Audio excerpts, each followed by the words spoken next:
Welcome to everyone. Welcome to my YouTube channel, which is named as B. Chemistry. Myself Bishwajit Pal. The channel goes to some basic aspects, topic wise lecture in the subject, in the area regarding chemistry. For today's lecture, we are going to have the JEE Mains Solve paper of the 2nd September 2020 afternoon session. It is a memory based question paper, so the options that I have, it is totally memory based one. It should not be the actual one in some cases or the exact one, so इसमें थोड़ा adjust कर लेना. And the thing is, as I explained, we are going to have topic wise lecture as well as this question paper wise lecture. For that purpose, we have the question paper wise lecture for having our JEE Mains 2020 2nd September afternoon session solve paper. And also in other aspects, I have been already uploaded around 4 lectures, about 4 to 5 lectures about solid states, and I hope those videos are beneficial to you to grasp the concept about solid state. Now the point is, my channel goes to B. Chemistry. If the videos that I am uploading to this channel, if it's helpful to you, if it's beneficial to you, please subscribe to my channel. If you are new to my channel, subscribe to it, like the video if it's helpful to you, and obviously share with your classmates. For my channel, we are going to have a new Facebook channel very soon. For that purpose, we will have more communication between you and me. For my Facebook page, here there are several things that you can study, you can learn, or you can acquire regarding various kind of competitive questions, various kind of new topics, modern or the advanced science things, and so on. So ज़्यादा समय नष्ट मत करके, we will have our today's lecture about JEE Mains Solve paper 2nd September 2020 afternoon session. As I explained, it's a memory based paper, so the options that I have, it's not the exact one, तो उसमें थोड़ा adjust कर लेना. So here we are going to start our today's lecture about JEE Mains 2020 solve paper. लेकिन अगर अच्छा लगे तो चैनल को सब्सक्राइब करना और लाइक करना अगर वीडियो सही लगे, एंड शेयर करना with your roommates.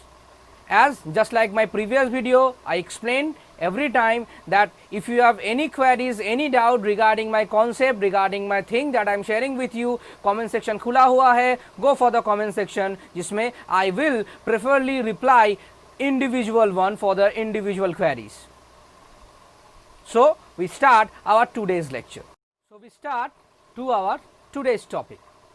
Now the first question that we have, if a given substance, given compound having the molecular formula of C9H10 is react with HI producing two compound A and B, okay, A will give yellow precipitate with silver nitrate and B show positive iodoform test after tautomerization.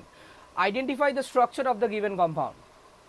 Okay, so we have a compound which is something called C9H10. The answer should be C9H10. So for that C9H10, what we have, C9H10O is the formula of the compound. It is going to be react with HI. It is going to be react with HI. It will give two compounds separate A plus B. कोई भी ऐसा descriptive wise अगर question exam में आता है तो उसको पहले ये लैंग्वेज को इजी करो. लैंग्वेज को इजी करने के बाद then go for your concept, because अगर तुम ये लैंग्वेज के साथ तुम आंसर जाओगे तो it will take more time to solve the problem. So for my recommendation, पहले लैंग्वेज को इजी करो, उसके बाद फिर आओ. अगर ऐसा हिस्ट्री टाइप कोई क्वेश्चन होता है तो ओके, उसके बाद तुम कॉन्सेप्ट में आओ, कोई प्रॉब्लम नहीं है उसमें. So the point is, it is giving two compound, that is A plus B. A will give yellow precipitate with silver nitrate, that is pretty correct. Okay, silver nitrate के साथ इसका reaction है, yellow precipitate आया है. B is something showing positive iodoform test after tautomerization. Okay, positive iodoform test after tautomerization. The thing that you have to remember, that what is the formula of that C9H10O. Pretty simple. Now the thing is, when you have C9H10O, ये सारे चीज़ों में ये सारे numerical को कैसे handle करते हैं, मतलब ये सारे ऑर्गेनिक क्वेश्चन का जो फॉर्मेट होता है इसको कैसे हैंडल करते हैं. इसका हैंडल करने का एक ही तरीका है कि पहले C9H10O का एक प्रोबेबल स्ट्रक्चर तुम ढूंढो क्या हो सकता है, प्रोबेबल स्ट्रक्चर। वो प्रोबेबल स्ट्रक्चर अगर तुम्हारे पास आ गया then you can go for the reaction. वो प्रोबेबल स्ट्रक्चर कैसे निकलेगा, तुम्हारे पास जो इंफॉर्मेशन है उसके अकॉर्डिंगली ही वो चीज तुम्हें करना है। ओके, सो प्रोबेबल स्ट्रक्चर का ऐसे यहां पे कैसे निकलेगा, you have H I, okay, it is giving to compound A plus B. तो एच आई मतलब यहां पे ऑक्सीजन वाला जो कॉम्पाउंड दिया गया है, probably it should be the reaction of H I cleavage which is happening over a ether molecule. तो ये चीज दिमाग में लग रहा है कि ये ईथर मॉलिक्यूल का फॉर्मूला होगा। अभी ये ईथर मॉलिक्यूल का फॉर्मूला कैसे निकाले, देखो पहले इसका तुम जो करोगे, you have a DBE formula. DBE का मतलब क्या है, डीबीई का मतलब है double bond equivalent. What is that represented, it is something represented half of 2n4 minus n1, sorry हाँ minus n1 plus n3 plus 2। Okay, तो यहाँ पे डीबी का वैल्यू कितना आएगा, डीबी का मतलब है कितना डबल बॉन्ड है तुम्हारे पास सिस्टम में और कितना रिंग इक्विवेलेंट है। ये दोनों चीजें ये डीबी रिप्रेजेंट करता है, एक होता है रिंग इक्विवेलेंट, दूसरा होता है डबल बॉन्ड इक्विवेलेंट। तो यहाँ पे कितना है, टेट्रावैलेंसी का एटम 9 है, 9। तो हाइड्रोजन कितना है, 10। कोई ट्राई वैलेंसी का कोई एटम नहीं है, बिकॉज ऑक्सीजन यहाँ पे कंट्रीब्यूट नहीं करेगा, सो इट विल बिकम 0। तो यहाँ पे कितना आएगा ये formula, it will become 18 minus 10 plus 2 which is something represented as 5। Okay, मतलब तुम्हारा जो C9H10O कॉम्पाउंड है उसमें 5 डबल बॉन्ड इक्विवेलेंट, उसके साथ रिंग इक्विवेलेंट भी हो सकता है जब 3 से ज्यादा आ रहा है। सो द फाइनल कंक्लूजन हम लोग जो निकालते हैं, that the compound should have a benzene ring in its system. Because benzene ring के लिए जो डीबी आता है वो आता है 4। Why, because benzene ring has a 3 double bond and a ring, so 3 + 1 that will become 4। Okay, 3 + 1 that will become 4। So benzene ring के लिए जो डीबी आता है दैट विल 4। तो 3 के ज्यादा अगर कहीं पे कोई भी कैलकुलेशन में तुम्हारा डीबी आ रहा है, that is something represented that you have that dB, that the structure should consist of benzene ring. The structure जो भी है तुम्हारा structure should consist benzene ring.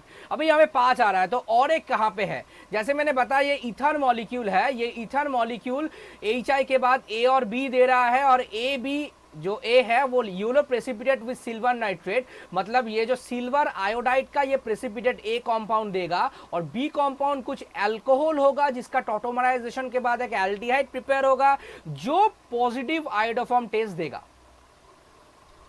Got my point. तो यहाँ पे ए बी का जो सिनारियो है वो बहुत ही सिंपल है, मतलब बी का जो फॉर्मूला है वो तुम्हें ऐसे सेट करना है कि बी में एक आयोडोफॉर्म वाला मॉलिक्यूल तुम्हें मिले, एल्डिहाइड और कीटोन जो भी है वो आयोडोफॉर्म वाला मॉलिक्यूल मिले आफ्टर द टॉटोमराइजेशन। तो हम लोग क्या करेंगे, हम लोग ये मॉलिक्यूल को चॉइस करेंगे। कैसे, यहाँ पे और एक CH2 यहाँ पे डालेंगे। ओके, क्या होगा इसका, इसका होगा CH2O CH double bonds CH2।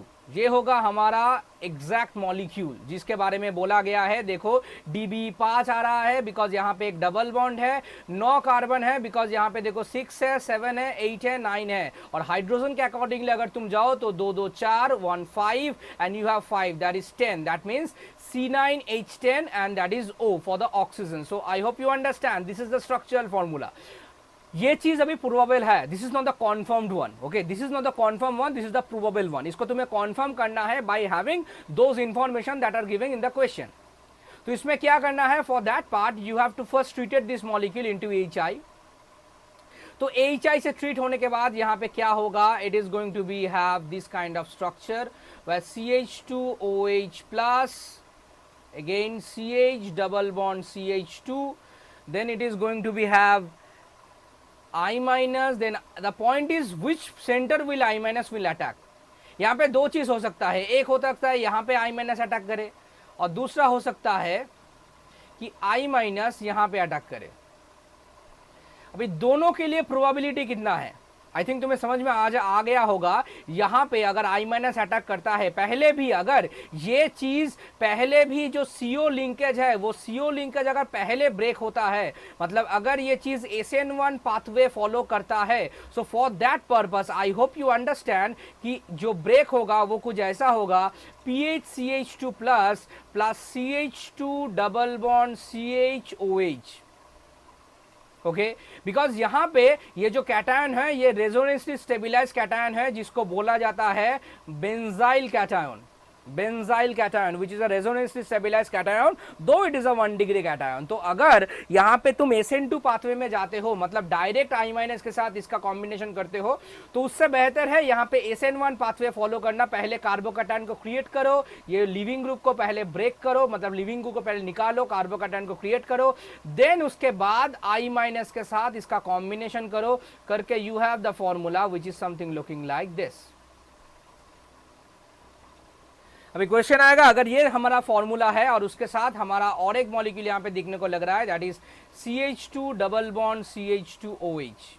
Okay, ये जो मॉलिक्यूल यहाँ पे मैंने लिखा है, ये मॉलिक्यूल को पहले हम लोग टॉटोमराइज करेंगे, करके देखेंगे ये हैलोफॉर्म टेस्ट दे रहा है कि नहीं। तो इसका टॉटोमराइज फॉर्म क्या होगा, इसका टॉटोमराइज फॉर्म कुछ ऐसा होगा, मतलब यहाँ पे ऑक्सीजन है, डबल बॉन्डेड ऑक्सीजन, ये है एसिटाल्डिहाइड, बिकॉज ये OH जो है ये ऐसे आएगा और ये ऐसे जाएगा, मतलब ये टॉटोमराइज जो कीटो और इनॉल फॉर्म का है उससे तुम्हें क्या मिल रहा है, तुम्हें मिल रहा है acetaldehyde. Now the point is acetaldehyde has 3 alpha hydrogen. Acetaldehyde has 3 alpha hydrogen. Those alpha hydrogen, अगर यहाँ पे 3 alpha hydrogen तुम्हारे पास present है regarding the carbonyl group or the aldehyde group, तो उसके accordingly you can think that this 3 alpha hydrogen can participate over the haloform reaction and have the precipitation of CH3। ये चीज बहुत ही shortcut चीज है, ये चीज दिमाग में रखना पड़ता है कि कौन सा वाला एल्डिहाइड और कीटोन हैलोफॉर्म टेस्ट में, मतलब I2 और NaOH के साथ जो टेस्ट होगा उसमें रिस्पॉन्स करेगा। The point is the aldehyde which have 3 alpha hydrogen regarding its functional group position, मतलब अल्फा कार्बन में अगर 3 अल्फा हाइड्रोजन होता है, those alpha hydrogen should be responsible for the haloform reaction। वो तुम्हें कोई भी पकड़ लो, कोई भी एल्डिहाइड पकड़ लो, कीटोन पकड़ लो, डजंट मैटर, अगर ये कंडीशन वो सेटिस्फाई करता है, देन दैट एल्डिहाइड और ketone should respond over our haloform reaction. ये बहुत ही एक शॉर्टकट मेथड है जिससे तुम विदाउट एनी मैकेनिज्म तुम ये चीज डिटेक्ट कर सकते हो कि कौन सा एल्डिहाइड और कौन सा ketone, that will give this kind of formula, that will give this kind of precipitation of iodoform. तो ये वाला चीज तो आई थिंक क्लियर हो गया, जो बी के बारे में बोला गया था which will give positive iodoform test, I think ये वाला चीज तो क्लियर हो गया। अभी हम लोग बात करेंगे अबाउट द PHCH2I। अब PHCH2I का क्या मामला है, अगर इसमें तुम सिल्वर नाइट्रेट डालते हो, ये point is if you have a molecule of PHCH2I which is going to have silver nitrate, then it will give the precipitate of silver iodide, which is a yellow precipitate, plus with a carbocation. So this silver iodide is our fundamental molecule here, which is giving a yellow PPT. Now the point is, this is something called a benzyl carbocation. The benzyl carbocation is one of the most important carbocation, which is a very stabilized one, though it's a 1 degree carbocation. तो यहाँ पे ये जो reaction हो रहा है, ये reaction ज्यादा टाइम नहीं लगेगा, और ये एक्वस मीडियम अगर है तो ये तो बेंजाइल अल्कोहल में कन्वर्ट हो जाएगा, तो बिकॉज यहाँ पे OH माइनस अगर वाटर है तुम्हारे पास, that water will attack that OH minus and have benzyl alcohol as your product. Maybe ये जो चीज यहाँ पे नहीं बोला गया है, but the thing is water can attack that and you have a benzyl alcohol, so as it give a stabilized carbocation, so it will break down into its carbocation fragment and you have the yellow precipitate of silver iodide. Okay, I hope you understand the part. So the molecule that we are starting from the beginning, it was this, okay, जो ये molecule था, and we satisfy all the condition that are given in that specified state। जहाँ पे पहले HI का reaction हम लोग ने किया, उसके बाद यहाँ पे HI क्लीव हुआ, HI क्लीव के बाद you have two compound which is something looking like this and this, and after tautomerization you have an aldehyde which is positively give iodoform test, and obviously the residue part is giving a silver iodide precipitate. That means the probable compound having the C9H10O structure is something looking like this. So this is your option। May be मेरे पास option नहीं है, एट्स a memory based part, जितना भी है मेरे पास option नहीं है, लेकिन दिस इज योर आंसर। और जिन लोगों ने भी ये वाला आंसर क्लिक किया था और ये वाला मॉलिक्यूल लिया था, that should be the correct one for that purpose. तो आई थिंक मैंने इक्वेशन को ब्रीफली एक्सप्लेन कर लिया है and I hope you understand the thing that I am sharing with you. Okay, so जाते हैं दूसरा वाला क्वेश्चन में। तो यहाँ पे दूसरा वाला क्वेश्चन क्या है? फॉर द दूसरा वाला क्वेश्चन में तुम्हें यहाँ पे देखने को लग रहा है एक रिएक्शन है 2A + B2C और उसके accordingly you have the data for that reaction. This is a simple question that is coming from chemical kinetics. Chemical kinetics is एक बहुत ही इंपॉर्टेंट चैप्टर है regarding class 12 physical chemistry portion, और ये board के लिए और ये कॉम्पिटिटिव के लिए one of the most important chapter that we have in physical chemistry. तो केमिकल काइनेटिक्स का भी वीडियो हम लोग के चैनल में आएगा, फॉलो करो चैनल को, everything will be sorted, just give us some time.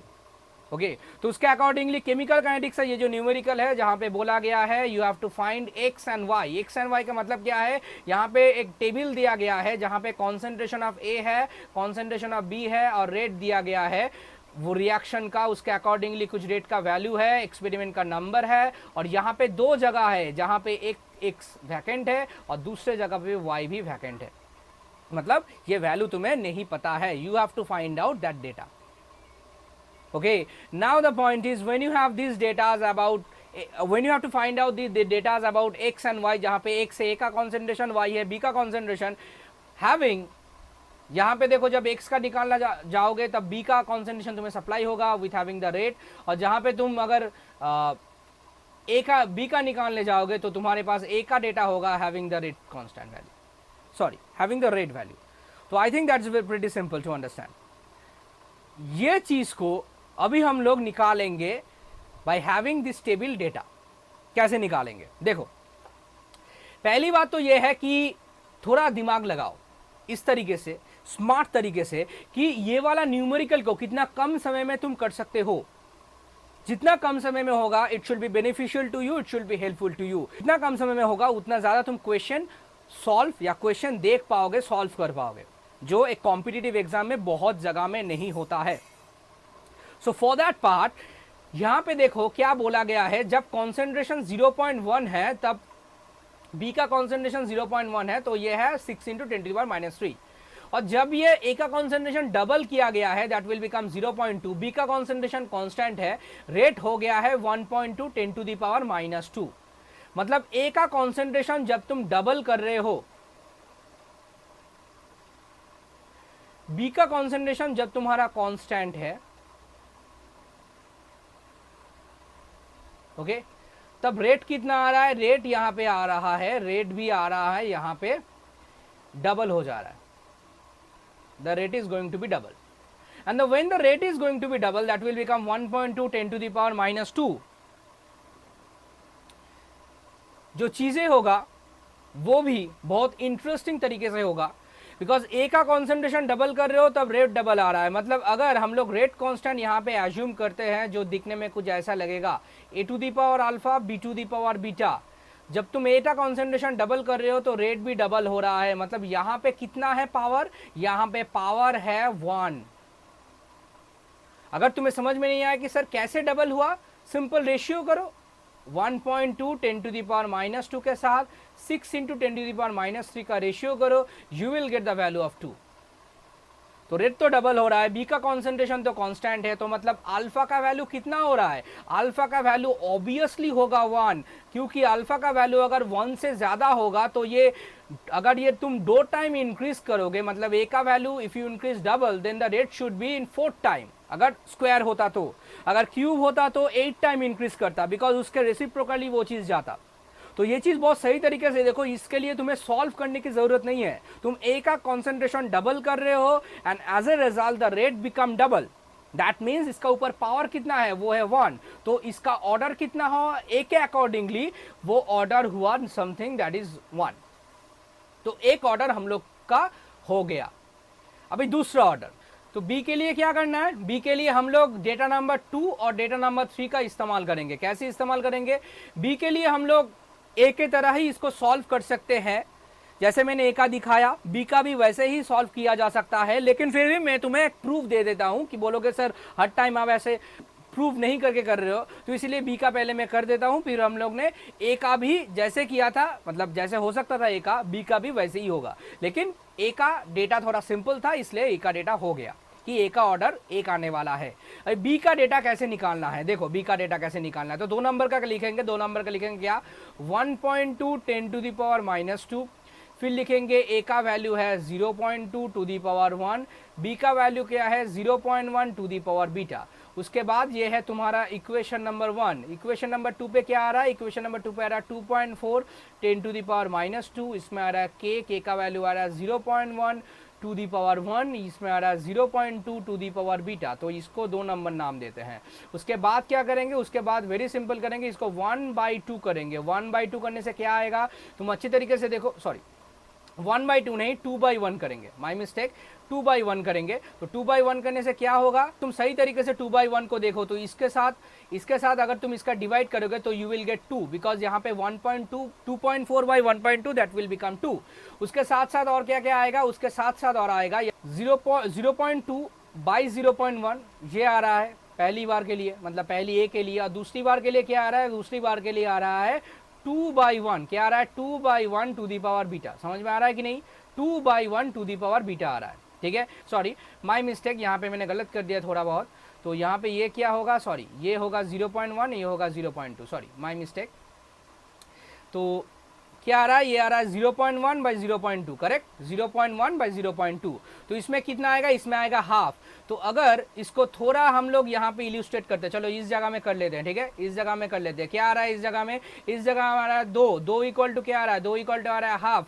उसके बाद आ रहा है 2 2⁻β, तो इसको इस तरह ले जाए तो 4 आ रहा है 2 2⁻β, दर मतलब आ रहा है 2² इक्वल टू 2 2⁻β। तो बीटा का वैल्यू कितना आएगा, बीटा का वैल्यू आएगा 2, बीटा का वैल्यू आ रहा है 2। आई hope you understand the point. अगर बीटा का वैल्यू तुम्हारे पास 2 आ रहा है तो तुम्हारा जो रेट कांस्टेंट का इक्वेशन होगा वो होगा r equal to K a to the power 1 b to the power 2। अभी तुम बोलोगे सर ये चीज को इतना करने की जरूरत क्या थी कि ऑर्डर 1 है, ऑर्डर 2 है, टोटल ऑर्डर 3 आ रहा है, ये चीज करने की क्या जरूरत थी। मैं बोलूंगा ये x का वैल्यू और y का वैल्यू निकालने के लिए we have to know the value of order regarding with respect to A and with respect to B। उसके बाद जो चीज़ है वो बहुत ही सिंपल है, यहाँ पे कुछ है नहीं ज़्यादा। ठीक है, देखते हैं यहाँ पे क्या चीज़ है। ठीक है, देखो अभी ये चीज़ तो हो गया, हम लोग के पास रेट इक्वेशन आ गया जो दिखने में ऐसा है, r इक्वल टू के a1b²। अभी हम लोग निकालेंगे x का वैल्यू और y का वैल्यू। वो कैसे निकालेंगे, देखो पहले मैं इसको इरेज कर लेता हूँ थोड़ा, उसके बाद हम लोग आते हैं। Let's start. तो उसके बाद में ये 3 नंबर का 4 नंबर का डेटा निकालेंगे to find the value of x। x का वैल्यू कितना है उसके लिए 3 नंबर का डेटा लेंगे और 4 नंबर का डेटा लेंगे। क्या हो रहा है सही तरीके से देखो, यहाँ पे 3 नंबर पे क्या है, देखो रेट का वैल्यू है 7.2 10⁻², सॉरी 4 नंबर पे ये है, और 3 नंबर पे 2.4 10⁻²। अभी इसके लिए इसका रेशियो करोगे तो कितना आएगा 10, मतलब रेट कितना बढ़ गया है, rate is become 3 times when you increase the concentration of A। देखो B का concentration यहाँ पे क्या है, constant है, लेकिन A का concentration यहाँ पे चेंज हो रहा है। और अगर A का concentration चेंज हो रहा है तो A के अकॉर्डिंगली ही तुम्हें ये 3 times increase एक्सप्लेन करना है। You have to explain that thing regarding A concentration। अभी जैसे मैंने बताया we have the rate equation which is something looking like r equal to k a to the power 1 b to the power 2। अगर A का value B का value यहाँ पे constant है और A का वैल्यू यहाँ पे चेंज हो रहा है, तो एक चीज तुम्हें मुझे बताओ यहाँ पे वेरिएबल टर्म कौन है, ये वाला, बिकॉज ये भी कांस्टेंट है और ये भी कांस्टेंट है। वेरिएबल टर्म कौन है, वेरिएबल टर्म है ये। तो मतलब इसका रेशियो करते हैं, मतलब पकड़ लेते हैं कि रेट आ रहा है 3 टाइम्स डबल, तो इसके ऊपर पावर है 3, तो इसका कंसंट्रेशन तुम कितना टाइम डबल करोगे, 3 टाइम्स डबल करोगे। मतलब पहले कितना था, पहले था 0.1, उसका 3 टाइम्स डबल करोगे तो कितना आएगा, आएगा 0.3। तो ए का कंसंट्रेशन कितना आ रहा है, ए का कंसंट्रेशन आ रहा है 0.3। जब तुम रेट इंक्रीज कर रहे हो अबाउट 3 टाइम, मतलब जब तुम्हारा रेट हो रहा है 7.2 10⁻²। तो this is the value of X that we have, okay, that is 0.3। समझ में आ रहा है कि नहीं, वैल्यू है 0.3, बिकॉज 3 टाइम्स यहाँ पे डबल का जो रूल मैंने निकाला है वही रूल के अकॉर्डिंगली हम लोग इसे एक्सप्लेन कर रहे हैं। इसके बाद हम यहाँ पे आते हैं, यहाँ पे अगर x का वैल्यू 0.3 है तो ये भी चेंज नहीं हो रहा है, देखो यहाँ पे चेंज नहीं होगा। लेकिन यहाँ पे तो चेंज होगा, चेंज के अकॉर्डिंगली तुम्हें y का निकालना है। पहले रेट का रेशियो निकाल लेते हैं। क्या रेशियो है रेट का? 2.88 10 टू द पावर -1। उसके बाद क्या है? उसके बाद है 7.2 10 टू द पावर -2। तो इसमें क्या करेंगे हम लोग? इसका रेशियो अगर तुम निकालोगे, if you have the ratio regarding this, तो यहाँ पे 7.2 को 4 से मल्टीप्लाई करने में आता है 28.8, और अगर 10 टू द पावर -1 से इसको डिवाइड करो तो ये आएगा 10 टू द पावर -1, जो ऊपर जाएगा तो ये आएगा 28.8 बाई 7.2, जो आएगा 4। मतलब कितना हो रहा है रेट? डबल, 4 टाइम इंक्रीज हो रहा है रेट। और उसके अकॉर्डिंगली y कितना डबल करेंगे? y के ऊपर कितना पावर है? y के ऊपर पावर है 2, y के ऊपर पावर है 2। तो मतलब y का कॉन्सेंट्रेशन हम लोग अगर डबल करते हैं तो रेट कितना बढ़ेगा? 4 times. It will increase 4 times. मतलब अभी 0.2 है, इसका अगर डबल करेंगे तो आएगा 0.4। लेकिन यहाँ पे जो कॉन्सेंट्रेशन होगा वो कुछ कैसा होगा? यहाँ पे जो कॉन्सेंट्रेशन होगा ये 4 टाइम इंक्रीज कर रहा है, करेक्ट? और अगर ये 4 टाइम इंक्रीज कर रहा है तो तुम्हें इसका जो कॉन्सेंट्रेशन है वो कितना इंक्रीज करना है? वो करना है डबल। बिकॉज तुम अगर डबल करोगे ये तो 4 टाइम में आएगा, बिकॉज 2 का स्क्वायर होगा तो 4 टाइम में आएगा। तो इसीलिए यहाँ पे y का वैल्यू होगा 0.2 इंटू 2। डबल हम लोग नहीं करेंगे, स्क्वायर नहीं करेंगे, बिकॉज हम लोग को खाली कॉन्सेंट्रेशन निकालना है। So it will become 0.4। तो x का वैल्यू कितना है? 0.2। y का वैल्यू कितना है? सॉरी, x का वैल्यू कितना है? 0.3। y का वैल्यू कितना है? 0.4। समझ में आया कि नहीं? कि यहाँ पे 0.2 से जब तुम रेट इंक्रीज करो तो ये 4 टाइम इंक्रीज कर रहा है। अभी इसके ऊपर क्या है? इसके ऊपर है, ये पावर है इसके ऊपर 2। तो इसका मतलब क्या है? अगर तुम b का कॉन्सेंट्रेशन डबल करोगे तो रेट कितना बढ़ेगा? 4 टाइम्स। वो यहाँ पे वही हो रहा है। तो वही चीज मैंने एक्सप्लेन करने के लिए इसको 2 से मल्टीप्लाई किया, and you have the value of 0.4 which is exclude the over thing. So I hope you understand. जिन लोगों ने भी x का वैल्यू लिखा था, for the value of x, क्या लिखा था x का वैल्यू? x का वैल्यू जिन लोगों ने लिखा था 0.3 और y का वैल्यू लिखा था 0.4, उनके लिए ये न्यूमेरिकल बहुत सही है। Okay, I hope you understand the concept. ये चीज डिटेल्स में मैंने एक्सप्लेन किया। अभी किसी को अगर ये चीज समझ में आ गया हो तो इतना डिटेल्स में जाने की जरूरत ही नहीं है। जैसे मैंने पहले a का ऑर्डर निकाला, तुम b का ऑर्डर भी वैसे ही निकाल सकते हो। मैंने कैलकुलेशन करके निकाला, तुम बिना कैलकुलेशन से भी निकाल सकते हो। मैंने इसलिए कैलकुलेशन से निकाला कि तुम्हें पता चले कि a का भी ऐसे निकल सकता था, लेकिन हम लोगों ने ट्रिक लगा के उसको निकाला नहीं, हम लोगों ने ट्रिक लगा के उसको शॉर्टकट में कर दिए। और यहाँ पे ऑर्डर निकालना कंपलसरी है, बिकॉज अगर तुम ऑर्डर यहाँ पे नहीं निकालोगे तो you can't have those values of 4 time increase, 3 time increase regarding concentration of a increases और b इंक्रीजेस। ओके, कोई भी प्रॉब्लम है यहाँ पे कि ये चीज समझ में नहीं आएगा, कमेंट सेक्शन में कमेंट करो। I will be replying everyone. मैं खुद रिप्लाई करूंगा for the individual queries, for the individual comment. Okay, तो this is the question number 2 having the chemical kinetics chapter. तो उसके बाद आता है क्वेश्चन नंबर 3 पे। क्वेश्चन नंबर 3 पे क्या बोला गया है? For the question number 3 you have a value of n which is something represented as 4, you have a value of m which is something represented as -2। तुम्हें बोला गया है नंबर ऑफ सबसेल। तो m का वैल्यू जो आएगा उसके accordingly एक सबसेल आएगा, जिसके अकॉर्डिंगली तुम 2 इलेक्ट्रॉन देते हो, एक प्लस हाफ में, दूसरा माइनस हाफ में। तो इसी को हम लोग बोलते हैं सबसेल। अगर इसी को हम लोग सबसेल बोलते हैं तो यहाँ पे for the value of n equal to 4 and the value of m equal to 2, how many subcells that we have? So n equal to 4 के लिए हम लोग थोड़ा इसमें डिटेल्स में जाएंगे। क्या होता है? इसको बोलते हैं प्रिंसिपल क्वांटम नंबर। इससे जो क्वांटम नंबर डिड्यूस होता है उसको बोला जाता है एजीमुथल क्वांटम नंबर, जिसको L से लिखा जाता है, जिसका वैल्यू होता है 0 to n-1। So it should be the value of L for the n equal to 4, it should be 0, 1, 2 and 3। अभी L का जो भी वैल्यू आएगा, ml that is called magnetic quantum number, उसका वैल्यू आता है +L to -L। So for that ml का value यहाँ पे 0 होगा, ml का वैल्यू यहाँ पे होगा +1 to -1, ml का वैल्यू यहाँ पे होगा +2 to -2, और ml का वैल्यू यहाँ पे होगा +3 to -3। ओके, सो उसके अकॉर्डिंगली यहां पे तो तुम्हें m इक्वल टू -2 मिलने नहीं वाला है, यहां पे -2 तुम्हें मिलने वाला है। Sorry for the noise, background noise, अभी दिन के टाइम में मैं शूट कर रहा हूँ ये वीडियो, तो उसके अकॉर्डिंगली अगर थोड़ा नॉइज आए तो उसको इग्नोर कर लेना, okay, I am sorry for that. तो ml का जो वैल्यू आ रहा है वो वैल्यू आ रहा है +2 to -2, और यहाँ पे और एक है +3 to -3। तो मतलब -2 कहाँ पे मिलेगा तुम्हें, यहाँ पे एक -2 मिलेगा और यहाँ पे एक -2 मिलेगा, सही बात। तो यहाँ पे एक -2 आएगा, यहाँ पे एक -2 आएगा, मतलब यहाँ पे एक सबशेल मिलेगा, यहाँ पे एक सबशेल मिलेगा। तो तुम्हें कितना नंबर ऑफ सबशेल मिलेगा, the number of subshell that you have regarding this datas n = 4 and m = -2 you have is equal to 2, जहां पे the electron that we have, कितना नंबर ऑफ मैक्सिमम इलेक्ट्रॉन हो सकता है, the maximum number of electron should be 4, because here it is 2 and here it is 2. I hope you understand.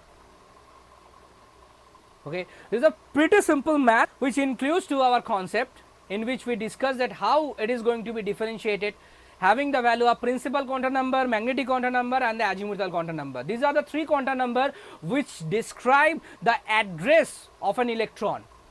और electron का spin निकालने के लिए जो चीज हम लोग करते हैं उसको बोला जाता है spin quantum number, that should be +half or -half.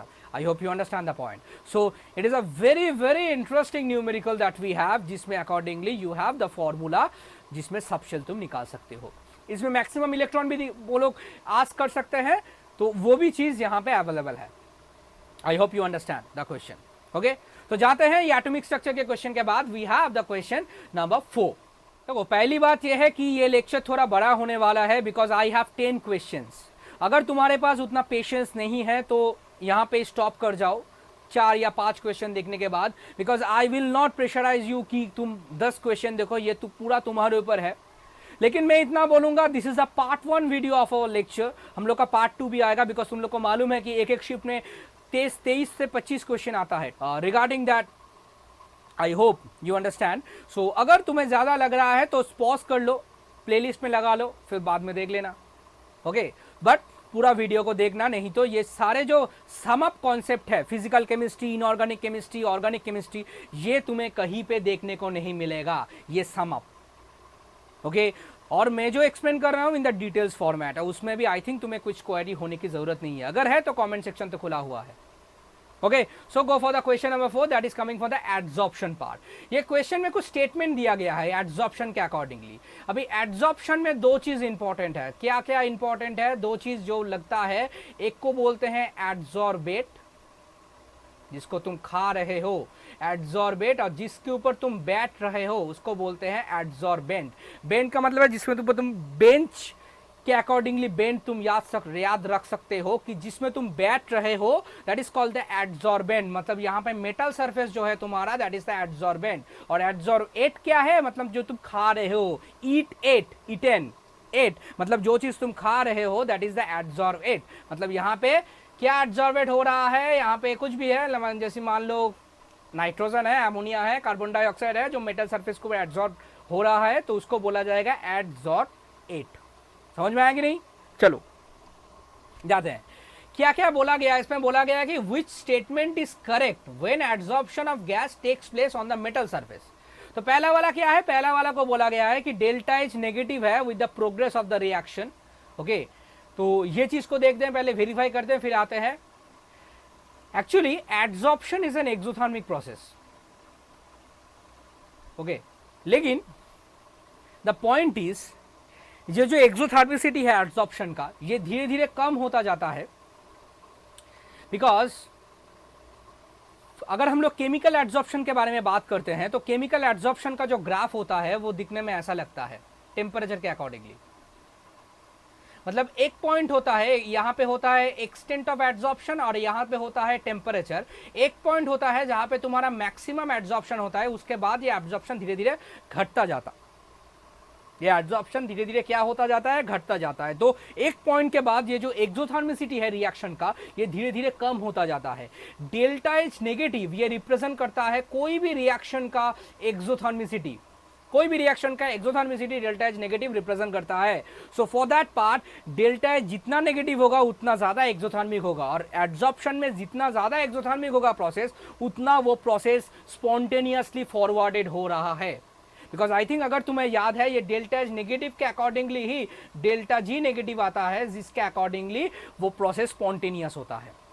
लेकिन एक टाइम जाने के बाद after having optimum temperature, that is this data, this graph is decreasing, that is something represent, ये एक्सोथर्मिसिटी जो है ये धीरे धीरे घटता जाता है, और ये जितना धीरे धीरे घटता जाता है your process should be less favorable, and that's why the option 1 it should be correct. I hope you understand. Okay, the option 1 should be correct because option 1 में ये चीज़ है। यहाँ पे इस करेक्ट क्यों बोला गया ये मुझे मालूम नहीं है, बिकॉज और एक ऑप्शन है जो यहाँ पे करेक्ट है, जिसमें हम लोग आएंगे अभी। सेकेंड है with the progress of the reaction the strength of the residual force increases. Same cheese, progress of the reaction में ये इंक्रीज करता है स्ट्रेंथ, बिकॉज केमी एड्सॉर्प्शन में ये स्ट्रेंथ इंक्रीज करता है, लेकिन after a certain period there is a sharp jump, जो रिप्रेजेंट कर रहा है कि ये जो केमी एड्सॉर्प्शन प्रोसेस है वो एक ऑप्टिमम टेम्परेचर तक सही है, it has a good strength, लेकिन उसके बाद ये स्ट्रेंथ धीरे धीरे घटता जाएगा between adsorbent and the adsorbate portion. तो ये ऑप्शन तो टोटली इनकरेक्ट है कि ये with the progress of the reaction जितना जाओगे उतना देर तक, जितना देर तक ये प्रोसेस चलेगा उतना देर तक तुम्हारा जो प्रोग्रेस ऑफ द रिएक्शन है, मतलब एड्सॉर्बेंट और एड्सॉर्बेट का जो स्ट्रेंथ है वो धीरे धीरे इंक्रीज होता जाएगा। ये बात सही नहीं है, because after a certain period the adsorption extent will decrease, and when this is going to be decrease you have the point कि ये जो इंक्रीजेस फोर्स है वो डिक्रीज करता जाएगा, मतलब एड्सॉर्बेंट और एड्सॉर्बेट के ऊपर जो फोर्स है ये फोर्स धीरे धीरे क्या होता जाएगा, this should be decrease. I hope you understand. So this is not an incorrect point, this is not a correct point, and the next point is ammonia is adsorbed over nitrogen. Now it is entirely depend on the intermolecular attraction that a molecule has. Nitrogen में क्या होता है, nitrogen has less kind of interaction compared to ammonia.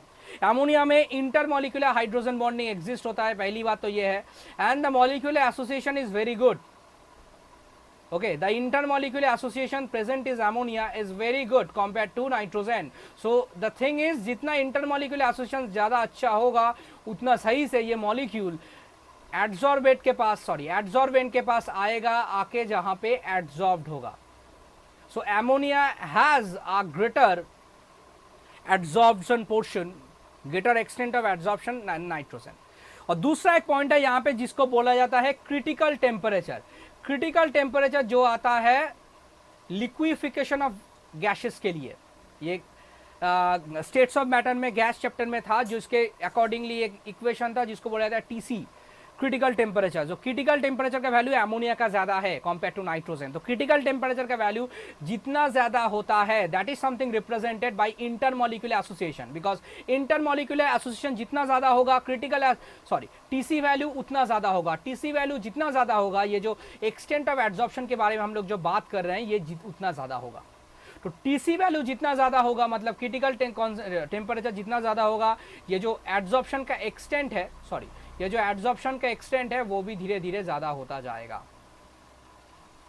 Okay, so that's why option C should be correct. और equilibrium concentration of adsorbate increases with increasing temperature, that is not the correct thing, because after a certain period that is going to be decreased, which I am explaining to you. ये certain period के बाद ये चीज़ धीरे धीरे घटने वाला है, तो ये तो चीज़ सही कभी भी नहीं होने वाला है। Okay, because you have a graph जहाँ पे it's passing through maxima after optimum temperature the extent of adsorption should decrease.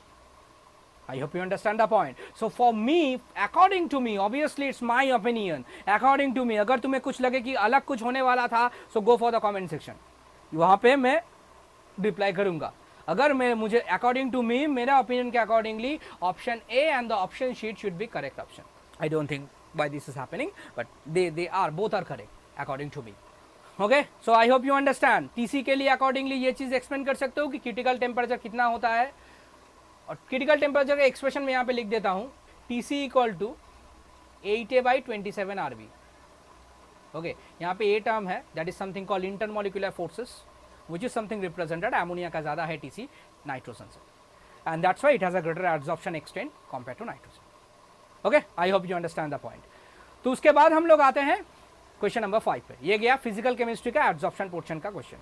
Question number 5 पे एक पीरियोडिक टेबल का क्वेश्चन है। इनऑर्गेनिक केमिस्ट्री का पीरियोडिक टेबल का क्वेश्चन है, बहुत ही सही क्वेश्चन है, बहुत ही इजी क्वेश्चन है, ज़्यादा कुछ है नहीं। थर्ड पीरियड में 3 एलिमेंट को लिया गया है, एक्स वाई जेड, जहाँ पे एक्स एसिडिक है, वाई एम्फोटेरिक है, जेड बेसिक है। ये ऑर्डर बोर्ड पूछा गया है, what is the order of the step. ठीक है, अभी अच्छे से सुनना। पीरियोडिक टेबल में जब हम लोग लेफ्ट टू राइट जाते हैं, ओके, लेफ्ट में तुम्हें जो चीज देखने को मिलता है वो मिलता है मेटल, लास्ट में तुम्हें जो देखने को मिलता है except noble gases, non metals, जैसे group 17 is a purely non metallic system और group 1 group 2 is the metallic system. और बीच में तुम्हें क्या देखने को मिलता है, बीच में तुम्हें देखने को मिलता है metalloids. Okay, when the metal is forming an oxide, it is something termed as a basic oxide. Why? Because if you have a metal oxide, suppose Na2O, sodium hydroxide, which is going to be react with water and this will produce sodium hydroxide. So the NaOH will produce, when you react sodium hydroxide with water, it will produce when you react sodium oxide with water, it will produce sodium hydroxide. मतलब यहाँ पे base produce हो रहा है। So ये oxide को हम लोग क्या बोलेंगे? It is something represented as basic oxide. The second thing that should we have, that is for the non-metal, we have जैसे मान लो एक एग्जाम्पल ले लो कोई भी, we have an example of Cl2O, chlorine का एक ऑक्साइड ले लो। Okay, so for that when it react with H2O, okay, H2O the form that is forming is something represented as HClO2। Okay, ये क्या है? This should be an acid. तो मतलब तुम्हारे पास जो ऑक्साइड है वो वाटर के साथ रिएक्शन के बाद अगर एसिड प्रिपेयर कर रहा है तो उसको बोलेंगे हम लोग एसिडिक ऑक्साइड, और अगर वो बेस प्रोड्यूस कर रहा है उसको बोलते हैं हम लोग बेसिक ऑक्साइड। अभी हमारे पास और एक चीज है जिसको बोला जाता है aluminium oxide, Al2O3, okay, which is a part of metalloids, because बीच में मेटलॉइड्स आता है। जैसे मान लो ग्रुप 1 ग्रुप 2 मेटल हुआ, ग्रुप 17 नॉन मेटल हुआ, बीच में आएगा ग्रुप 13 जिसको बोला जाएगा, क्या बोला जाएगा? जिसको बोला जाएगा मेटलॉइड्स। मेटलॉइड्स का जो ऑक्साइड होता है उसको बोला जाता है एम्फोटेरिक ऑक्साइड्स। एम्फोटेरिक ऑक्साइड का मतलब है इसके साथ तुम वाटर का रिएक्ट करोगे, the hydroxide that it produce, it is something represented as amphoteric, because a base के तरह भी रिप्रेजेंट हो सकता है, एसिड के तरह भी रिप्रेजेंटेड हो सकता है, तो that's why it is called the amphoteric oxide. तो मेटल में क्या होगा? बेसिक ऑक्साइड, मेटलॉइड्स में क्या होगा? एम्फोटेरिक ऑक्साइड, नॉन मेटलॉइड्स में क्या होगा? Acidic oxide. समझ में आ गया कि नहीं? और ये पीरियोडिक टेबल के लेफ्ट टू राइट में ये चीज तुम्हें देखने को मिलेगा। Now the point is when you have X is acidic, Y is amphoteric, Z is basic, यहाँ पे बोला गया है कि एटॉमिक ऑर्डर नंबर के अकॉर्डिंगली इसको बिठाओ। I hope you understand. Atomic order क्या होता है? जब जो एटॉमिक नंबर है, जो atomic number left to right क्या होता है? It's very simple, the atomic number is going to be increase when you go left to right. That means जो नॉन मेटल के बारे में बात कर रहे हैं, if they belong to the same period, जैसे यहाँ पे थर्ड पीरियड को बोला गया है, तो थर्ड पीरियड का ये जो चीज है जिसको बोला जा रहा है एक्स, जिसको बोला जा रहा है वाई, या जिसको बोला जा रहा है Z, so the order of the atomic number should be, x का जो एटॉमिक नंबर होगा वो सबसे ज्यादा होगा, फिर आएगा हम लोग के पास y, फिर आएगा हम लोग के पास z। I hope you understand. So the option 1 should be the correct one, x greater than y greater than z, because extreme left में जो आएगा सेम पीरियड में अगर तुम जा रहे हो तो इंक्रीजिंग एटॉमिक नंबर के accordingly modern periodic table derive किया गया है, and regarding that the extreme left element should have greater atomic number compare to the the extreme right element should have greater atomic number compared to the extreme left। समझ में आ रहा है कि नहीं? तो मेटल, मेटलॉइड्स और non metal, उसके accordingly हम लोग का 3 क्लासिफिकेशन है। एक को बोला जाता है बेसिक ऑक्साइड, दूसरे को बोला जाता है एम्फोटेरिक ऑक्साइड, और तीसरे को बोला जाता है acidic oxide. Okay, I hope you understand the point. So this is a very important question, very interesting question regarding periodic table. अगर किसी का इसके बारे में नॉलेज है तो ही और she can easily done that. Okay, तो जाते हैं दूसरे वाले क्वेश्चन में। So here we have question number 6। ये भी इनऑर्गेनिक केमिस्ट्री का क्वेश्चन है, जहां पे बोला गया है कि एक एलिमेंट है ए और बी जो सॉलिड बाइकार्बोनेट प्रिपेयर नहीं करते, लेकिन नाइट्रोजन के साथ नाइट्राइट्स प्रिपेयर करता है, which is A and B. You have 4 options. Now the question is, nitrite is something represent N3 minus, when a metal is going to be combined with a nitrite that is N3 minus, उसके accordingly उसका जो form होता है, जैसे मान लो M plus अगर है तो उसके अकॉर्डिंगली क्या आएगा? ये आएगा M3N। और अगर ये मेटल का चार्ज क्या है? 2 प्लस है, तो उसके अकॉर्डिंगली क्या आएगा? चार्ज आएगा M2N3। So there are several nitrides which can be classified regarding several valency atoms. ठीक है, अभी पॉइंट ये है कि ये नाइट्रोजन से N2 से N3 माइनस प्रिपेयर करना it's a very difficult task. Question आएगा क्यों? Because the N2 has a triple bond which we have to break and it require a lot of energy, okay, to form N3 minus. इसीलिए क्या होता है, ये combination के बाद जो लैटिस एनर्जी यहां पे रिलीज होगा, okay, that lattice energy should compensate this breakdown of N triple bond as well as जो M से तुम्हारा M प्लस होगा वो सारे चीज को ये कॉम्प्लेक्स मतलब सारे चीज को ये कॉम्पेंसेट करेगा for the IP value, that is ionisation potential value, as well as to break down the N2 to N3 minus. Okay, तो ये लैटिस एनर्जी कितना अच्छा हो रहा है, मतलब वो लैटिस कितना अच्छा हो रहा है, उसके accordingly the liberating energy should be जज. इट शुड बी जज regarding how stable the lattice is. उसके अकॉर्डिंगली N3 माइनस के साथ जो छोटा स्मॉल कैटायन होगा उसका जो कॉम्पैक्ट होगा वो सही होगा, मतलब जो क्लोज पैकिंग स्ट्रक्चर होगा वो इन दोनों में सही होगा. इन दोनों में नहीं कि एक बड़ा कैटायन ले लिए उसके साथ N3 माइनस का तुम कॉम्बिनेशन कर रहे हो जो एक स्मॉल कैटायन है, सॉरी जो एक स्मॉल एनायन है. सो इसके अकॉर्डिंगली हम लोग यहाँ पे जाएंगे. इसके अकॉर्डिंगली हम लोग के पास दो अवेलेबल एलिमेंट है, एक है लिथियम, दूसरा है मैग्नीशियम, और भी एक है कैल्शियम जो यहाँ पे एग्जाम्पल में है लेकिन अवेलेबल नहीं है. ठीक है, so that lithium, magnesium, calcium, they can form magnesium nitride, lithium nitride as well as calcium nitride, because the reason is the lattice is very stable and the amount of energy liberated, that is जिसको बोला जाता है U से जिसको बोला जाता है lattice energy, that energy is compensate both the breakdown of N triple bond N and the IP, and as a result they can only form to give nitrides. नीचे वाला जो एलिमेंट है पीरियोडिक टेबल में, मतलब periodic नीचे वाला मतलब rubidium या caesium, they will not form any kind of nitride. इन लोगों का नाइट्राइड होता है नहीं है, जैसे ऑक्साइड सबका होता है in most of the cases the metal you have. Nitrides का जो एग्जाम्पल है वो बहुत कम है. Magnesium nitride, lithium nitride, those are some simple examples that we have, ज्यादा नहीं कम नहीं, बहुत ही स्मॉल रेंज में ये चीज आता है. Because this is the reason the lattice energy should compensate. और कहां पे वो कॉम्पेंसेट करेगा? When the lattice, when the ionic solid is a very stable one. I hope you understand. तो उसके अकॉर्डिंगली यहाँ पे रूबिडियम है वो तो नहीं आएगा, यहाँ पे सीजियम है नहीं आएगा, और सोडियम का नाइट्राइड्स नहीं होता है. So the option should be lithium and magnesium, that should be the correct option. और एक चीज यहाँ पे जो फर्स्ट इंफॉर्मेशन दिया गया है कि ये डोंट फॉर्म सॉलिड बाइकार्बोनेट, इसका रीजन ये है कि लिथियम कार्बोनेट और मैग्नीशियम कार्बोनेट में जो स्टेबिलिटी है वो कम है, बिकॉज कार्बोनेट एक बहुत बड़ा आयन है. ओके, उसके साथ जब तुम बड़ा आयन का ही पैकिंग करोगे, okay, when you have strontium carbonate or barium carbonate, that should be the stabilized one, not lithium or magnesium, and that's why it is not form any solid bicarbonate. Bicarbonate prepare करता है, not solid bicarbonate, because bicarbonate is only compensated by larger cation, as this is a larger anion. तो इसीलिए first वाला option भी जज होता है यहाँ पे. And regarding that the option one should be correct one, that is lithium magnesium which can form nitrides only and also not forming any kind of solid bicarbonates. I hope you understand the concept. तो जाते हैं दूसरे number question पे, that is question number 7.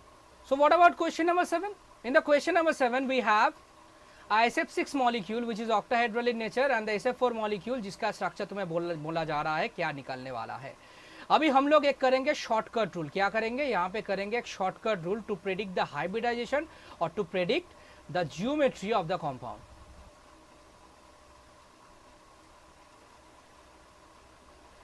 To predict the hybridization और to predict the geometry हम लोग यहाँ पे एक शॉर्टकट रूल देखने वाले हैं. वो शॉर्टकट रूल क्या है? बहुत सही है. देखो पहले SF4 का करते हैं, ठीक है, बाकी दोनों का बाद में करेंगे. SF4 का क्या करना है? पहले तुम्हें समेशन ऑफ वैलेंस इलेक्ट्रॉन यहाँ पे कैलकुलेट करना है. देखो ये मेरा रूल है, ठीक है, मेरा रूल है, मतलब मैंने इसको ऑब्वियसली डिस्कवर नहीं किया, ये मेरा रूल वैसे नहीं है, लेकिन मैं यही रूल से हाइब्रिडेशन का शॉर्टकट निकालता हूँ. अगर तुम्हें दूसरा कोई रूल पसंद है तो वो तुम कर सकते हो, ऐसी कोई बात नहीं यहाँ पे नहीं है. तो number of valence electron, summation of valence electron, sulphur is group 16, that's why it is 6, fluorine is group 17, that will become 4 + 7, that is 28, मतलब क्या आ रहा है 34। अभी इसके बाद ये 34 जो आएगा it should B divided by 8, 8 आने के बाद इसका क्या आ रहा है 4 आ रहा है, 4 एक क्वेश्चन आ रहा है और 2 क्या आ रहा है रिमाइंडर। ये रिमाइंडर को तुम्हें 2 से डिवाइड करना है, दैट विल बिकम 1 क्वेश्चन और कोई रिमाइंडर यहां पे नहीं है। तो x का वैल्यू क्या होगा, x का वैल्यू होगा question 1 plus question 2 plus remainder 2, because remainder 1 को हम लोग ने ऑलरेडी यहाँ पे जज कर लिया है। तो क्वेश्चन 1 का 4 है, उसके बाद 2 है, सॉरी उसके बाद 1 है, उसके बाद 1 है, उसके बाद 0 है, मतलब 4 + 1 दैट विल बिकम 5। x का वैल्यू अगर 5 आता है तो sp3d मतलब 1s3pd मतलब कितना आ रहा है 5 ही आ रहा है। स्ट्रक्चर क्या होगा, नॉर्मली sp3 हाइब्रिडेशन में स्ट्रक्चर होता है ट्राइगोनल बाइपिरामिड। यहां पे SF4 है जहां पे कोऑर्डिनेशन नंबर कितना है, मतलब बॉन्ड पेयर कितना है, बॉन्ड पेयर है 4, लोन पेयर कितना है, लोन पेयर है 1, सही में लोन पेयर है 1। तो इसका मतलब क्या है, बॉन्ड पेयर 4 आ रहा है, लोन पेयर आ रहा है 1। तो इसका स्ट्रक्चर तो एक्चुअल टीबीपी नहीं होगा, बिकॉज टीबीपी के लिए कोऑर्डिनेशन नंबर होना चाहिए 5। तो कितना होगा देखो सही तरीके से, एस हमेशा याद रखना for the TBP structure lone pair should occupy, it should occupy the equatorial position, ये चीज हमेशा याद रखना, it should be occupying the equatorial position. So what we have here, we have 1 lone pair, so इसको पहले रख लो, उसके बाद बाकी जो फ्लोरीन है एक एक्सियल में और 2 इक्वेटोरियल में डाल दो। ये स्ट्रक्चर का नाम है सीसॉ स्ट्रक्चर। तो जिन लोगों ने भी सीसॉ डाला था that is your correct option, because ये टीबीपी एग्जैक्ट नहीं होगा, बिकॉज टीबीपी में 5 कोऑर्डिनेशन लगता है, मतलब 5 बॉन्ड पेयर लगता है, तो that is become derivative TBP structure, that is seesaw structure having the hybridisation of sp3d। I hope you understand and this is my rule to predict. ये बहुत ही simple rule है, जो भी आ रहा है 8 से डिवाइड करो और उसके बाद अगर क्वेश्चन है तो उसको 2 से डिवाइड करो, सम कर दो, जो आएगा वही है तुम्हारा हाइब्रिडाइजेशन। ये खुद ब खुद हो जाएगा, ये तुम्हें लिखने की भी जरूरत नहीं है अगर तुम्हारा थोड़ा बहुत प्रैक्टिस है तो। समझ में आ रहा है कि नहीं। तो ये है हम लोग का मॉलिक्यूल SF4। उसके बाद फिर 2 मॉलिक्यूल दिया गया है, एक है XCF5- 2 है XCO2F2। तो उसको हम लोग करते हैं XCF5- और दूसरा XCO2F2, ऐसे ही करेंगे और कुछ नहीं, ठीक है। सो पहले हम लोग करते हैं XCF5 का, क्या आ रहा है XCF5 में, XCF5- का सॉरी, और दूसरा वाला क्या था, दूसरा वाला था XCO2F2, करेक्ट। अच्छा XCF5- में क्या आ रहा है, XCF5- में समेशन ऑफ वैलेंस इलेक्ट्रॉन कितना आ रहा है, समेशन ऑफ वैलेंस इलेक्ट्रॉन आ रहा है 8 + 7 × 5 + 1, what will become, that is 9 + 35, 35 become 44,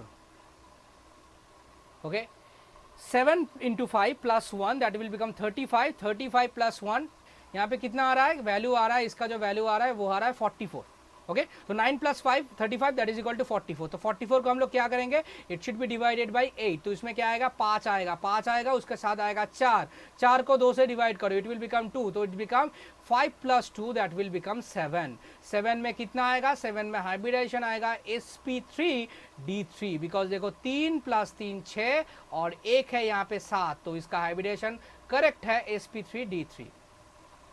उसके अकॉर्डिंगली क्या स्ट्रक्चर होता है, पेंटागोनल बाइपिरामिड। लेकिन यहाँ पे बॉन्ड पेयर क्या है, यहाँ पे बॉन्ड पेयर है 5, देख रहे हो तुम 5 बॉन्ड पेयर है, तो लोन पेयर कितना होगा, लोन पेयर होगा 7 - 5 दैट विल बिकम 2। स्ट्रक्चर क्या आएगा, पेंटागोनल बाइपिरामिड पे तरह ही आएगा, लेकिन ये थोड़ा अलग आएगा, एक पेंटागोन स्ट्रक्चर आएगा, ठीक है, ऐसे दिखने में लगता है पेंटागोनल बाइपिरामिड। तो यहाँ पे एक फ्लोरीन यहाँ पे रख दो, यहाँ पे एक फ्लोरीन रखो, यहाँ पे रखो, यहाँ पे रखो, बाकी इक्वेटोरियल में यहाँ पे तुम लोन पेयर को रखो। तो ये जो स्ट्रक्चर है दैट इज पेंटागोनल बाइपिरामिड का डेरिवेटिव स्ट्रक्चर है।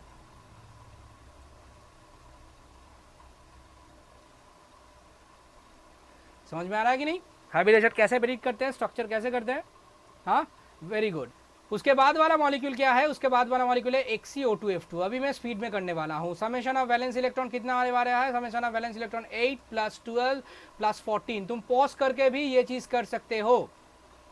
इट विल बिकम 22, 22 बिकम 34, 34 मतलब कितना आ रहा है 34/8, 34/8 मतलब 4 + 2/2, 2/2 मतलब कितना आएगा 1, that will become 5। So x = 5 मतलब हाइब्रिडेशन कितना आ रहा है sp3d। वेरी सिंपल, हाइब्रिडेशन आ रहा है sp3d। तो उसके अकॉर्डिंगली क्या होगा, उसके अकॉर्डिंगली तुम्हारा बॉन्ड पेयर लोन पेयर यहाँ पे देखने को मिलेगा। तो पहले मैं यहाँ पे TBP का ड्रॉ करता हूँ, TBP यहाँ पे ड्रॉ करता हूँ, यहाँ पे जेनॉन देता हूँ 2 बॉन्ड, यहाँ पे 3 देता हूँ। यहाँ पे देखो ऑब्वियसली तुम्हें पता ही चल रहा है जेनॉन के साथ कितना बॉन्ड होगा 4, 2 ऑक्सीजन का 2 फ्लोरीन का। और उसके बाद क्या होगा, लोन पेयर होगा 1, बिकॉज 5 आ रहा है तुम्हारा। तो क्या होगा, इक्विटोरियल में पहले लोन पेयर को दे दो, उसके बाद फिर आओ यहाँ पे फ्लोरीन होगा, यहाँ पे फ्लोरीन होगा, यहाँ पे ऑक्सीजन होगा, यहाँ पे ऑक्सीजन होगा। मतलब फ्लोरीन कौन सा वाला पोजीशन में आएगा, फ्लोरीन को डालेंगे हम लोग एक्सियल में। क्यों एक्सियल में डालेंगे फ्लोरीन को हम लोग, because the reason is axial position में TBP स्ट्रक्चर में the axial position is that position जहां पे मोर इलेक्ट्रोनेगेटिव एलिमेंट जो है वो एक्सियल में आएगा, जो लेस इलेक्ट्रोनेगेटिव एलिमेंट है वो इक्विटोरियल में आता है। ये रूल है TBP का, ये चीज याद में रखना है, ठीक है। जो मोर इलेक्ट्रोनेगेटिव एलिमेंट है वो कहां पे आएगा, वो मोर इलेक्ट्रोनेगेटिव जो एलिमेंट है वो आएगा इक्विटोरियल एक्सियल में, और लेस इलेक्ट्रोनेगेटिव एलिमेंट जो है वो आएगा इक्विटोरियल में। समझ में आ रहा है कि नहीं। और उसके accordingly you have that oxygen जो सिंगल बॉन्ड में एग्जिस्ट नहीं करेगा। It will not exist a single bond, it will be exist at double bond. तो यहां पे डबल बॉन्ड तुम्हें डालना पड़ेगा। This should be the structure of XeF2। जो भी एक क्या स्ट्रक्चर है, ये स्ट्रक्चर है seesaw. That was a seesaw structure. Got it. Double bond pi bond को हम लोग क्यों नहीं डाला हाइब्रिडेशन में को, because hybridisation is only deal about sigma bond not pi bond. तो अगर तुम्हें डबल बॉन्ड डालना है वो तुम्हें जानना है that it should exist as a double bond. Oxygen का बाई वैलेंसी होता है तो डबल बॉन्ड देना ही था, नहीं तो ऑक्सीजन का वैलेंसी सेटिस्फाई नहीं होता। I hope you understand the point. Okay, this is the practical rule to जज the hybridisation of a molecule having sp4 having SF4 having XeF5-, XeO2F2 और बहुत सारे एमोनिया है, H2O है, SF6 है, PCl5 है, बहुत सारे मॉलिक्यूल है। The same way you can जज the structure, that is geometry as well as the hybridisation. I hope you understand the point. Okay, तो जाते हैं दूसरे वाले में। दूसरे वाले में है जहां पे we have a very important question, a very very important question from the coordination chemistry. क्या है इंपॉर्टेंट क्वेश्चन? इंपॉर्टेंट क्वेश्चन कुछ ऐसा है, 3 यहां पे कोऑर्डिनेशन कंपाउंड दिया गया है। सॉरी, मैं फिर भी बता रहा हूं ये मेमोरी बेस्ड क्वेश्चन है तो थोड़ा इधर उधर हो सकता है, लेकिन जो क्वेश्चन का फॉर्मेट है वो सेम है। यही क्वेश्चन था, ऑप्शन वाइज थोड़ा इधर उधर हो सकता है, बाकी और कुछ नहीं। So in every case iron is in +2 state. In the +2 state it has a configuration of 3d6, मतलब d6 कॉन्फिगरेशन है, आर्गॉन 3d6। अगर हम लोग T2G और EG में आते हैं, so this is something represented as T2G, this is something represented as EG। और उसके अकॉर्डिंगली अगर हम लोग इलेक्ट्रॉन फिलअप जोन में आते हैं तो ये हाई स्पिन का मैंने किया है, लो स्पिन का अलग होता। यहां पे जो सारे कॉम्प्लेक्स है सारे हाई स्पिन का ही कॉम्प्लेक्स है, इसलिए ज्यादा मैं इसमें बोल नहीं रहा हूं। Now the point is this is a high spin complex और CFC कॉन्फ़िगरेशन। यहां पे बोला गया है कि एब्जॉर्प्शन स्पेक्ट्रा का वेवलेंथ क्या होगा 3 सैंपल के लिए, उसके लिए लैम्डा उसका ऑर्डर निकालना पड़ेगा। So the gap between T2G and AG is a very important term to explain this thing, जिसको बोला जाता है delta O। Now this delta O is has several factors, जिसके अकॉर्डिंगली इसका वैल्यू कम होता है या ज्यादा होता है। For the delta O there are some factor, that is the first factor जिसको अकॉर्डिंगली बहुत इंपॉर्टेंट है, जिसको बोला जाता है स्पेक्ट्रोकेमिकल सीरीज। जो सीरीज में क्या है, for that series you have 6 ammonia, यहाँ पे एमोनिया है, यहाँ पे फ्लोरीन है, यहाँ पे थायोसायनेट आयन है। उसके अकॉर्डिंगली स्पेक्ट्रोकेमिकल सीरीज में हम लोग क्या करते हैं, हम लोग ये लिगेंड्स को regarding their strong field and the weak field probability उसको हम लोग डिवाइड और द ऑर्डर करते हैं. सो for that ammonia is the ligand which has high value in spectrochemical series. उसके बाद आता है NCS माइनस स्पेक्ट्रोकेमिकल सीरीज में, उसके बाद आता है F माइनस. तो ऑब्वियसली अमोनिया का जो डेल्टा होगा वो सबसे ज्यादा होगा. उसके बाद आएंगे हम लोग डेल्टा ऑफ NCS माइनस, उसके बाद आएंगे अब डेल्टा ऑफ फ्लोरीन. एक फेमस लॉ था the Planck's law, that is delta E equal to HC by lambda. मतलब डेल्टा E का वैल्यू जितना बड़ा होगा, the value of delta E is greater, the lambda should be smaller. तो यहां पे डेल्टा O सबसे ग्रेटर किसके पास है, अमोनिया के पास. So ammonia should be lower absorption spectra wavelength. मतलब जब ये इलेक्ट्रॉन यहां से यहां पे जाएगा, that is something called absorption spectra. And for that the energy require, उसके अकॉर्डिंगली जब तुम कोई वेवलेंथ निकाल रहे हो, so for that wavelength lambda value ammonia के लिए सबसे कम होगा, बिकॉज ये इसके लिए डेल्टा E सबसे ज्यादा है. सो lambda of ammonia it should be greater than lambda of NCS minus, and then lambda, sorry my mistake, सबसे ज्यादा होगा फ्लोरीन का, उसके बाद NCS, उसके बाद ammonia. so this is the order of our absorption spectra wavelength value, okay, in 3 samples, जिसमें F minus का सबसे ज्यादा होगा, उसके बाद लैम्डा अमोनिया का सबसे लास्ट होगा, because we have this Planck's law which includes us that if the absorption energy is greater then the wavelength of that absorption should be smaller. okay, this is the part that I am explaining to you. तो जिन लोगों ने भी ये option choice किया था, that is a pretty correct option. So I hope you understand this lecture about absorption spectra wavelength in these 3 complexes. Okay, so for the next question, this is a very good question. This is a very good question in from the coordination compound. Okay, जाते हैं next question में. Next question में क्या है, it's a very simple question. क्या बोला गया है, K2CH2O7 है, KMnO4 है, K2FeO4 है.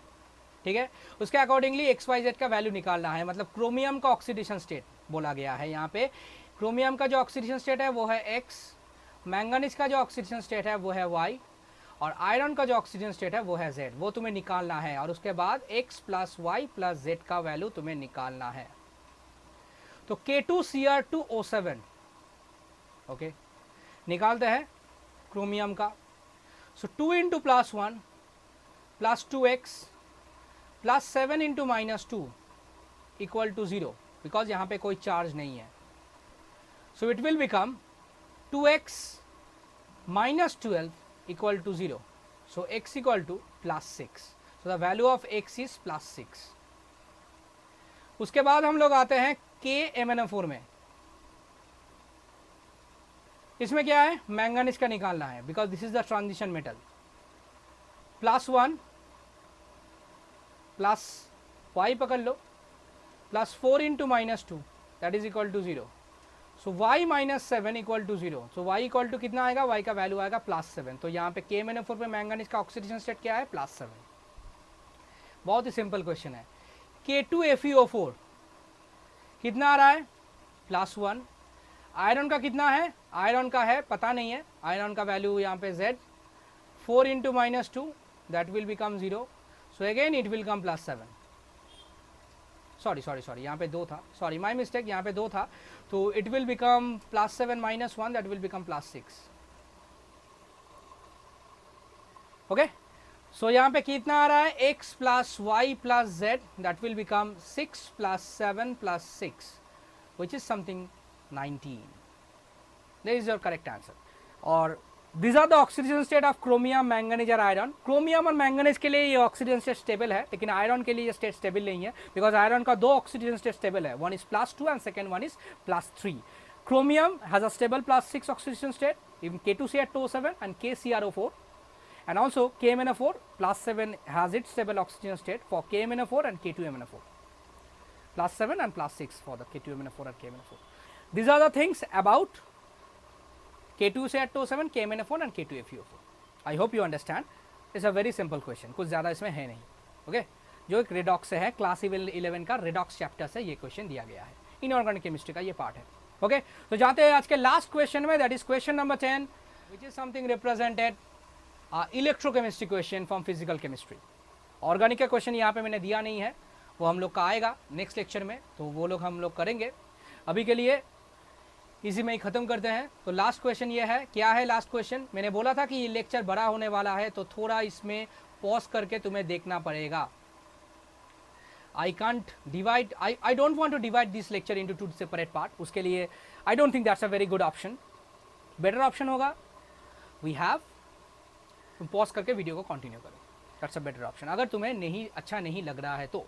Okay okay, so the part is, यहाँ पे इक्विलिब्रियम कांस्टेंट का एल के बोलने को बोला गया है, दैट इज के equilibrium constant values for the given E not 0.52, E not copper 2 plus for the 0.16। तो दो वैल्यू दिया गया है और आर टी बाई एफ का वैल्यू दिया गया है 0.025।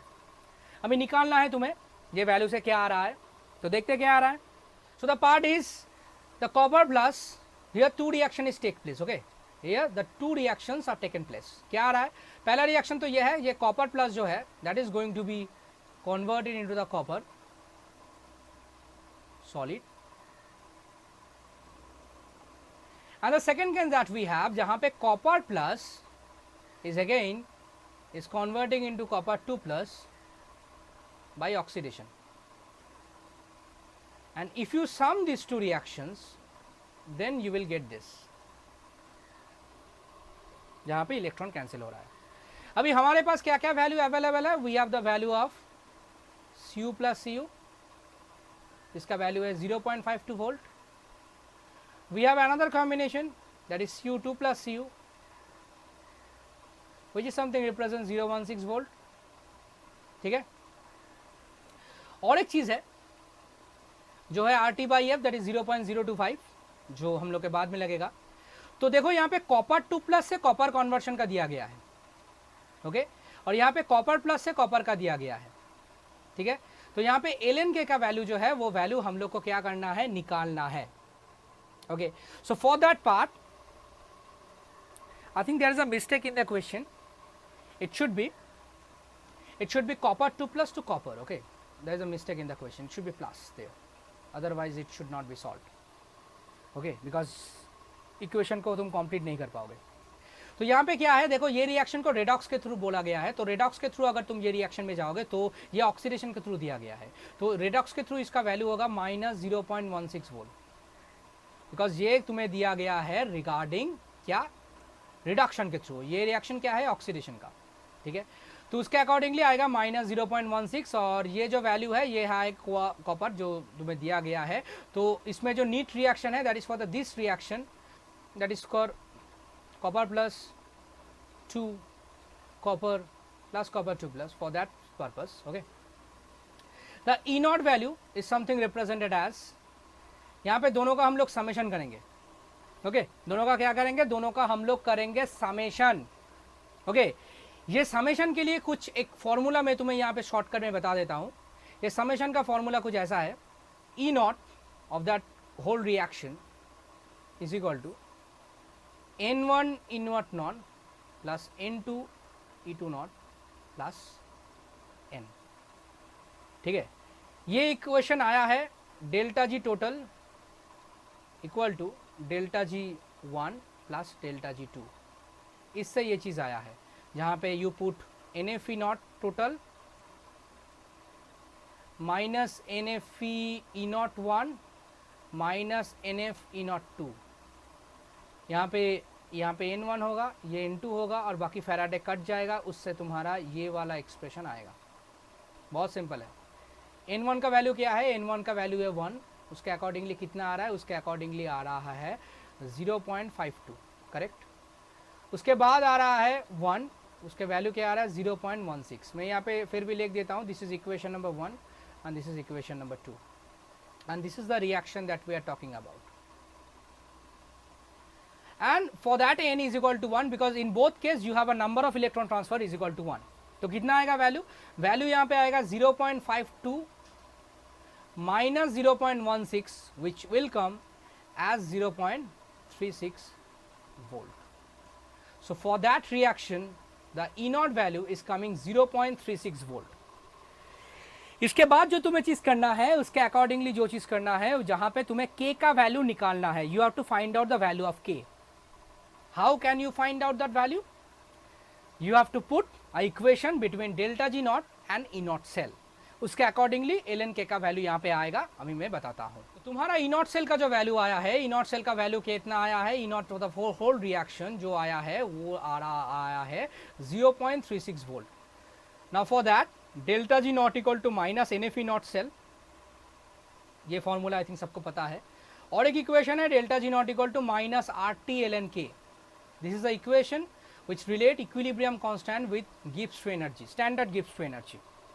तो इन दोनों की इक्वेट करने के बाद हम लोग के पास जो रहेगा वो रहेगा कुछ इस तरह से, RT ln K is equal to NF E naught cell. Okay, and for that if you want to find out the ln K, तो यहाँ पे हम लोग NF by RT को रखेंगे and we have the E naught cell. Okay, and for that N by RT by F को रखेंगे यहाँ पे, जिसके अकॉर्डिंगली यहाँ पे लिखेंगे E naught cell. For that purpose we have the value of E naught RT by F that is 0.25 and we have the value of E naught cell that is 0.36. समझ में आ रहा है कि नहीं? तो यहाँ पे हम लोग क्या करेंगे, we will have the term जहाँ पे we will put 1 by 0.025 into 0.36. ये चीज़ कैलकुलेशन करने के बाद it will something come belongs to 144 into 10 to the power minus 1. यहाँ पे -1 करके ये चीज़ मैं क्यों लिख रहा हूँ, बिकॉज तुम्हारा जो आंसर है वहाँ पे लिखा गया है कि find out ln K in 10 to the power minus 1 format. So it will become 144 10 to the power minus 1 format. जहाँ पे तुम्हारा आंसर होता, जो फिल इन द ब्लैंक्स तुम्हें भरना पड़ता, the answer should be, your answer should be 144. इसको solve करके I think you will get that part.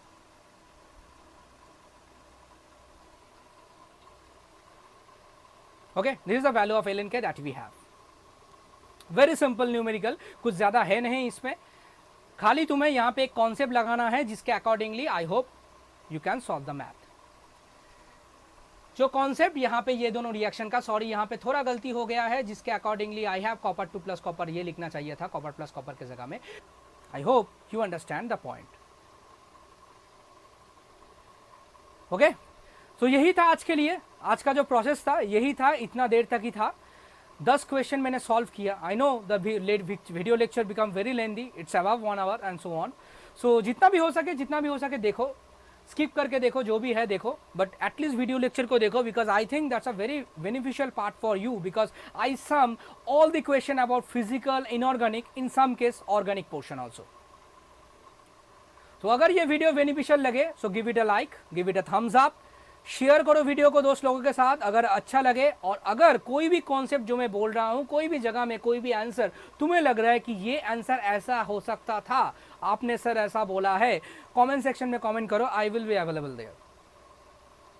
Okay, so that is a very important numerical for your competitive exam portion, जो JEE mains का 2 सितंबर का 2020 afternoon session का memory based solve paper है. I hope the video is beneficial or helpful to you, जितना भी मैंने बोला. तो please subscribe to my channel that is B.Chemistry. अगर सब्सक्राइब नहीं करोगे तो मोटिवेशन नहीं मिलेगा और अच्छा वीडियो बनाने का फिर चांस नहीं आएगा, अच्छा नहीं लगेगा बनाना. तो थोड़ा वो चीज़ एक बार देख लेना, ठीक है. So this is my part, this is my channel B.Chemistry. Please subscribe to my channel. Thank you for your precious time. Comment section में कॉमेंट करो, कोई भी प्रॉब्लम है तो. I hope you understand the concept what I am explaining to you. Thank you. See you in the next video. Till then, stay safe, stay happy. Thank you.